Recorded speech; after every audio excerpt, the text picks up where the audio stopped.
Is that we got these rhythms from West Africa.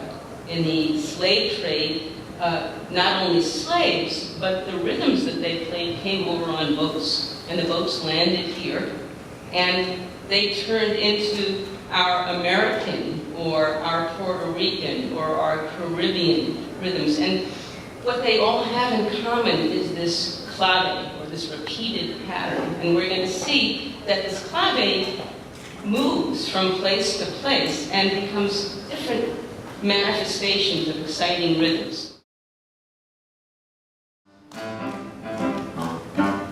There you go. Now we're going to go into something which is also the 1950s and see if you recognize this tune and see if you can figure out the pattern of pulses.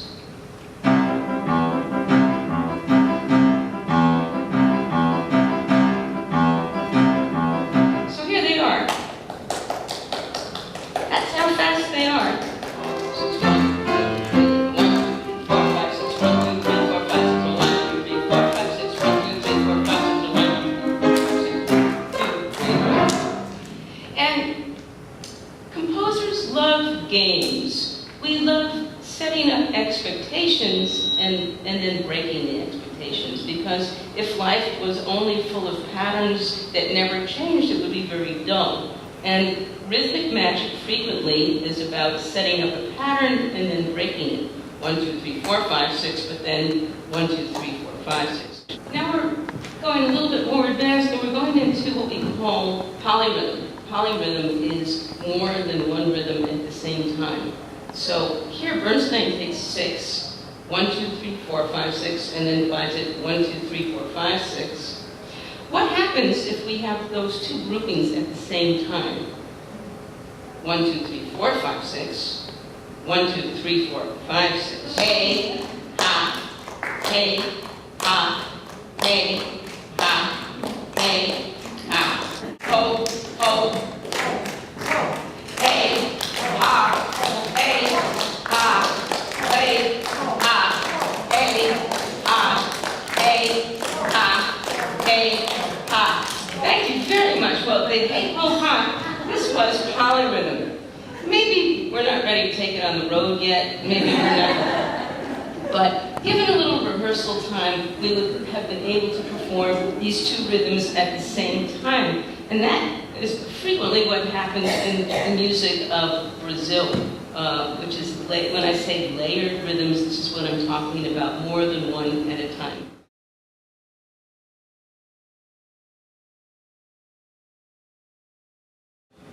I like to walk the dog at night. I like to walk the dog at night. Hey, ho, walla, walla, walla, walla, walla, walla, walla, walla. So, that's very regular. Now, the right hand is not regular. It has all of these unexpected accents. And an unexpected accent is a syncopation. A syncopation is an element of rhythmic surprise that we don't expect.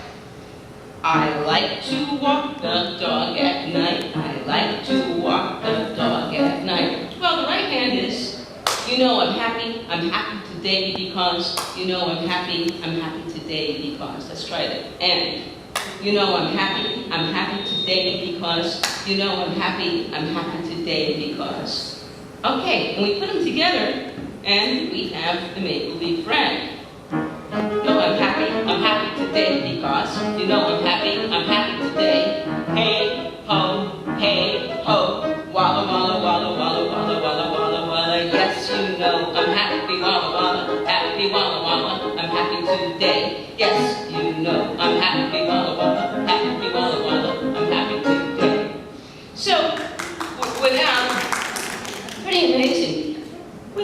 You wouldn't buy this record, and you couldn't dance to this. But the magic is putting the unexpected simultaneous to the expected.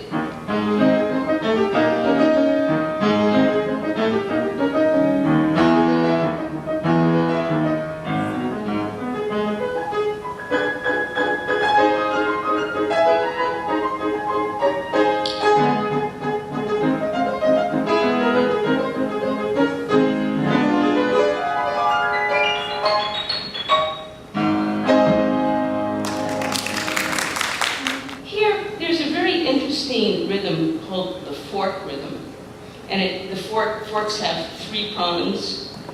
So here, this is a 3-pronged rhythm. First we clap like this: 1, 2, 3, 4, 1, 2, 3, 4, 1, 2, 3, 4, 1, 2, 3, 4. So do that with me. 1, 2, 3, 4, 1, 2, 3, 4, 1, 2, 3, 4, 1, 2, 3, 4. What happens if you leave out the 3rd clap? Slowly it would look like this. 1, 2, 3, 4, 1, 2, 3, 4, 1, 2, 3, 4, 1, 2, 3, 4, 1. A little fasting. 4, 1, 2, 3, 4, 1, 2, 3, 4, 1, 2, 3, 4, 1, 2, 3, 4, 1, 2, 3, 4. And fast, it looks like this. 1, 2, 3, 4, 1, 2,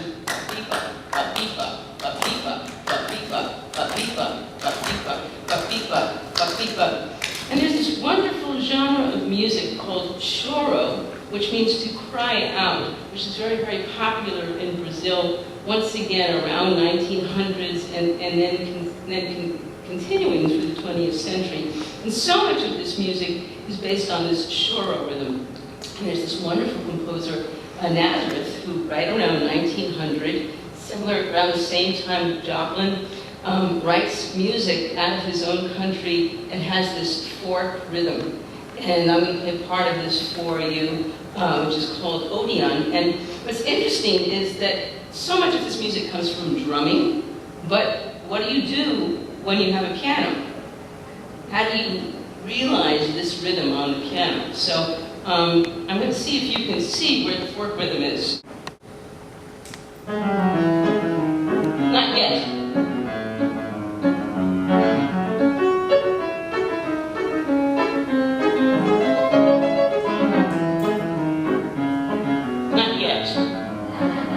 When? Here. Hear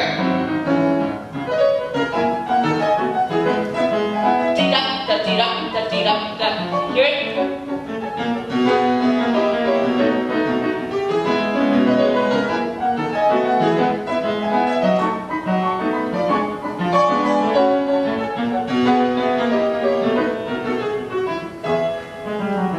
No fork.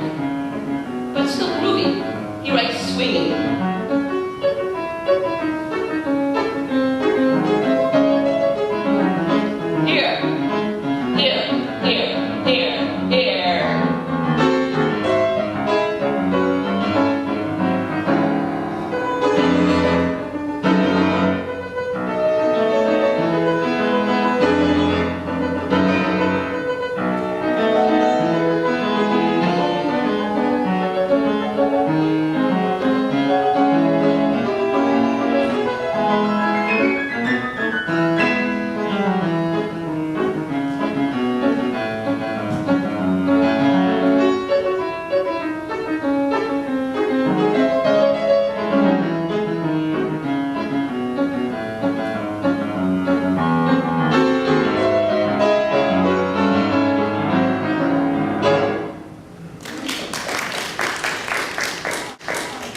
but still all of the rhythmic vitality.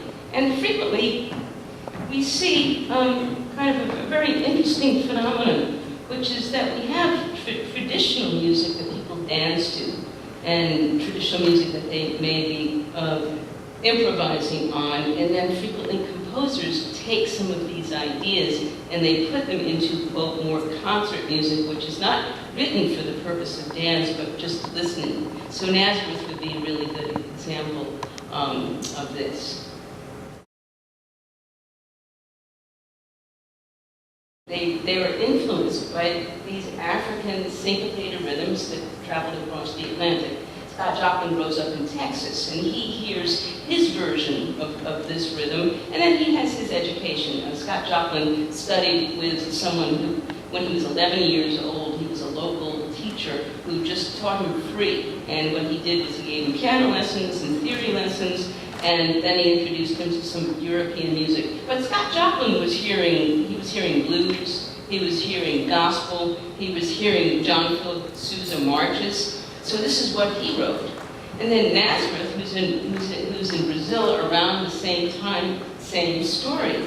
He hears his versions of these African rhythms that came over, and he hears what's in his culture. And yet, you know, did they know each other's music? That I don't know. And that would be a very interesting, very interesting point. But the simultaneity and yet the difference between these musics is very interesting. So thank you for bringing that up.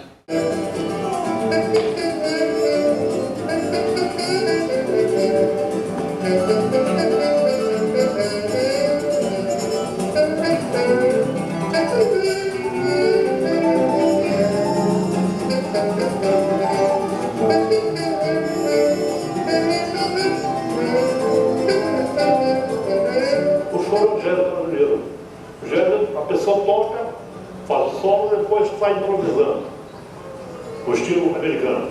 E o nosso estilo, que é no caso o choro, fazemos também tocando a primeira, segunda parte, terceira parte, quando voltamos também com improviso, quer dizer, uma coisa que você toca criando, está sempre criando uma coisa em cima daquilo que já foi feito. Inventa outra melodia, então fica um diálogo muito interessante, e a coisa do instrumento de vocal lembra muito aquelas Big Band. Maurício Carrilho definiu bem a nossa dupla, a menor Big Band do mundo.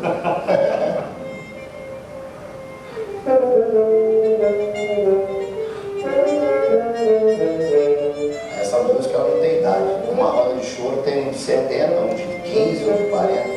Essa música é como se fosse uma comunhão. O choro é uma comunhão, porque todo mundo comunga naquela coisa boa, né, que já vem há mais de um século.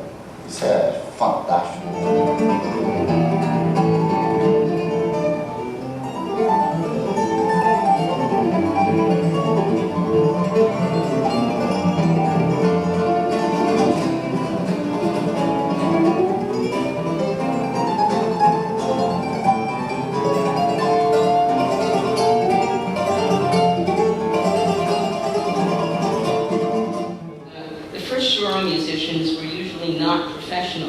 They didn't mind playing all night long at parties, provided there was a lot of food and drinks present.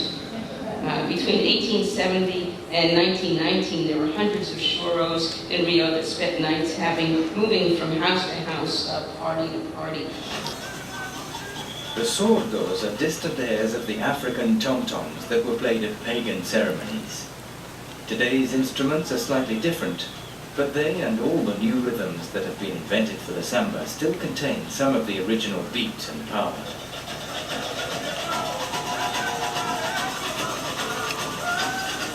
The carnival sambas no longer celebrate fertility, but this massive gathering binds people in a shared sense of community, exhilaration and vitality that helps them forget their problems and get through the hardships of the year to come.